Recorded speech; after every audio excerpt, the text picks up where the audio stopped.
আকাশবাণী কলকাতা জেলার চিঠি হাওড়া থেকে পাঠিয়েছেন আমাদের সংবাদদাতা সর্বাণী শর্মা।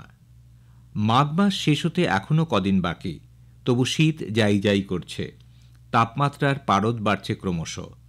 এদিকে উৎসাহ উদ্দীপনার মধ্যে দিয়ে জেলার বিভিন্ন প্রান্তে বসন্ত পঞ্চমী ও সরস্বতী পূজা উদযাপিত হল। স্কুল কলেজের পড়ুয়া থেকে শুরু করে সাধারণ মানুষ জ্ঞান ও বিদ্যার অধিষ্ঠাত্রী দেবী সরস্বতীর আরাধনা করেন। সারা দেশের সঙ্গে যথাযোগ্য মর্যাদায় হাওড়া জেলাতেও পালিত হল ৭৬তম সাধারণতন্ত্র দিবস। এদিনের মূল অনুষ্ঠানটি হয় শিবপুর পুলিশ লাইনে। সেখানে হাওড়ার জেলাশাসক ডাক্তার পি দীপাপ্রিয়া জাতীয় পতাকা উত্তোলন করেন ও কুচকাওয়াজে অভিবাদন গ্রহণ করেন। এই উপলক্ষে সাংস্কৃতিক অনুষ্ঠানেরও আয়োজন করা হয়। পিএম শ্রী কেন্দ্রীয় বিদ্যালয় বামনগাছির পক্ষ থেকে ২৩শে জানুয়ারি নেতাজি সুভাষচন্দ্র বসুর জন্মবার্ষিকী পরাক্রম দিবস হিসেবে উদযাপন করা হয়। কেন্দ্রীয় বিদ্যালয় সংগঠনের নির্দেশ অনুসারে এই দিনটিতে এক বিশেষ অনুষ্ঠানে ছাত্রছাত্রী, শিক্ষক ও অশিক্ষক কর্মীবৃন্দ অংশগ্রহণ করেন।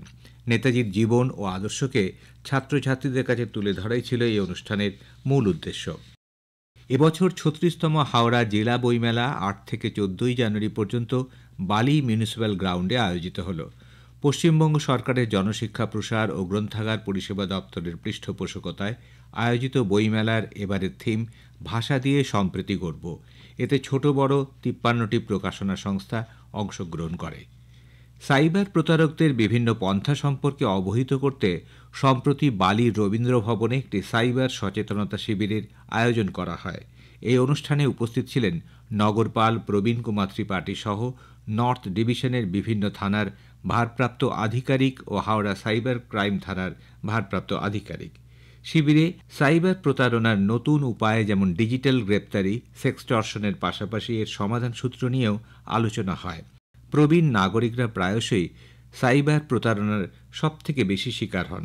এদিন প্রায় ১০০ জন প্রবীণ নাগরিক এই অনুষ্ঠানে উপস্থিত ছিলেন।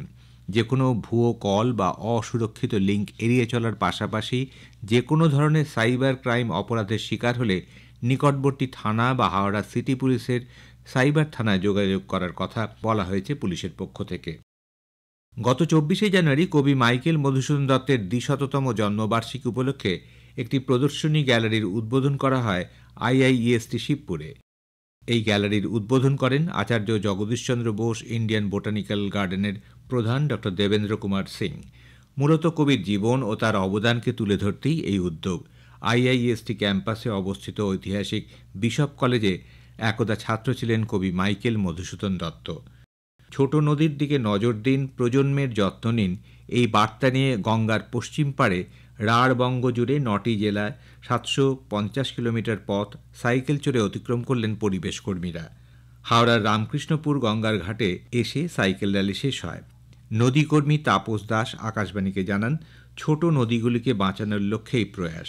ছোট নদীগুলি বাঁচাতে না পারলে বড় নদীগুলি বাঁচবে না।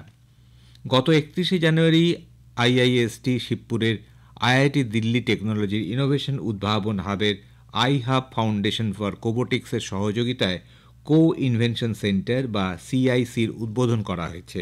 ছাত্র গবেষকদের মধ্যে উদ্ভাবনকে উৎসাহিত করার জন্যই মূলত এই উদ্যোগ। আইআইএসটি শিবপুরের আর্কিটেকচার অ্যান্ড প্ল্যানিং ডিপার্টমেন্টের ৭৫তম বার্ষিকী উদযাপন করা হচ্ছে।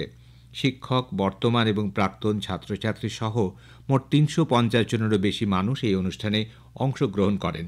আর্কিটেকচার বিভাগের পক্ষ থেকে স্থপতি দুলাল মুখার্জিকে জীবনকৃতি সম্মানে ভূষিত করা হয়।